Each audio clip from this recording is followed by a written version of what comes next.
Welcome back to the channel. So we are continuing with the introduction of macroeconomics. So in this video we're going to see meaning, importance, scope and limitations of macroeconomics.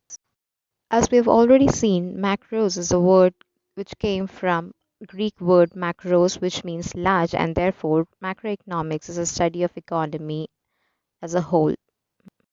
Knowing the meaning of macroeconomics, now let's see what are the subject matter into this economics. Macroeconomic deals with aggregates such as national income, employment, and output, and it covers certain variables like employment, national income, inflation, business cycle, and poverty. Why is it so important to know or learn macroeconomics? Number one is to understand the functioning of the economy. That is to know what are the economic policies the government is using, whether it is fiscal policy or monetary policy. It helps in evolving strategies and to solve the basic problem prevailing in the economy. When we say understanding the function of economy, it also means demand and supply, the aggregate demand and supply in the economy. And to evolve suitable strategies is how to curb inflation or how to increase money supply in the economy, to solve the problem prevailing in the economy, which means maybe if there is any inflationary situation or there is recession. So through economic variables, we can solve the economic problems. Macroeconomic also gives opportunity to use scientific investigation tools. What are the scientific investigation tools?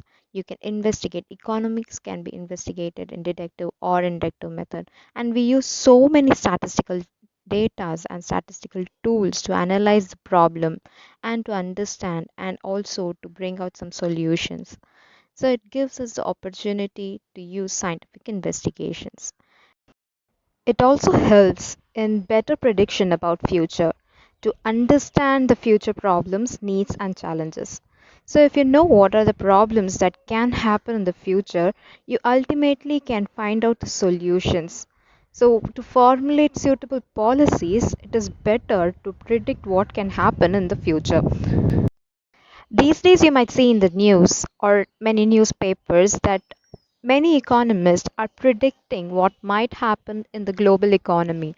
Some say a global recession can happen, or some are saying it might be worse than the Great Depression.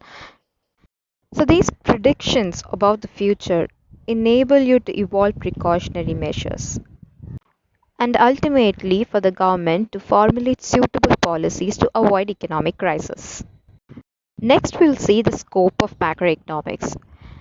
The study of macroeconomics has a wide scope and it covers major areas such as national income, inflation, business cycle, poverty and unemployment, economic growth, and economic policies. Now we'll quickly see what these terms mean. National income. National income, as we all know, it is the total value of goods and services produced by an economy over a period of time that is normally a financial year. Inflation is a steady increase in general price level.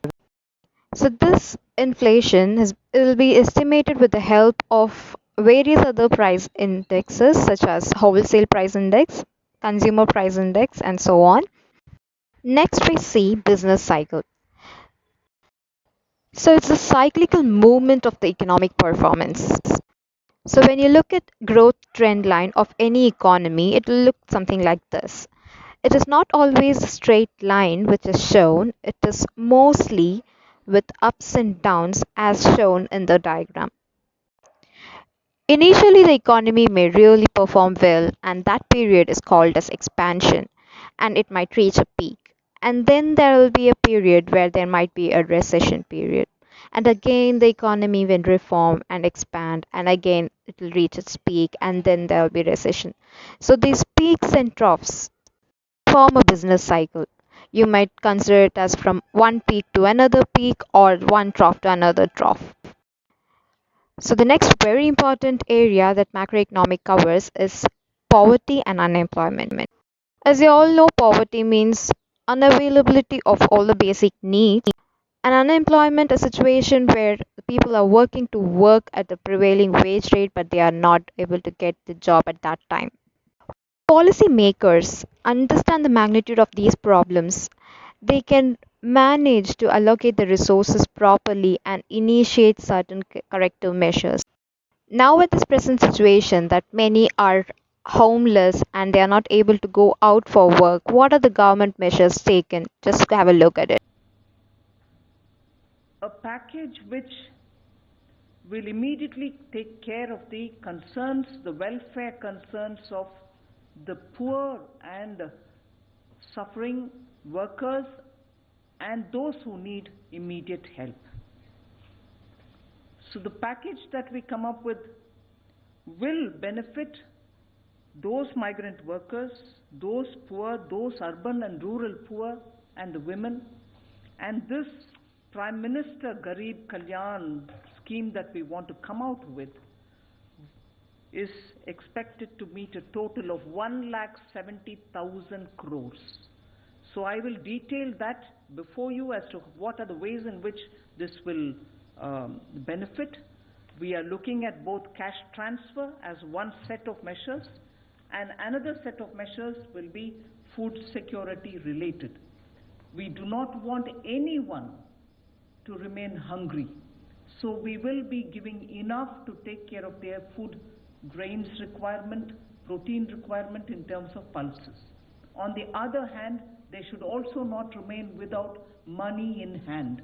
So several measures through DBT are being taken so that money reaches them, so that they can have money in their hands. Next, we have economic growth. Here, it is very important to understand the growth and development of an economy or a country. So, what are the parameters or what are the factors that determine the growth of an economy? The factors are same that we already learned, that is national income, inflation, business cycle, poverty and unemployment.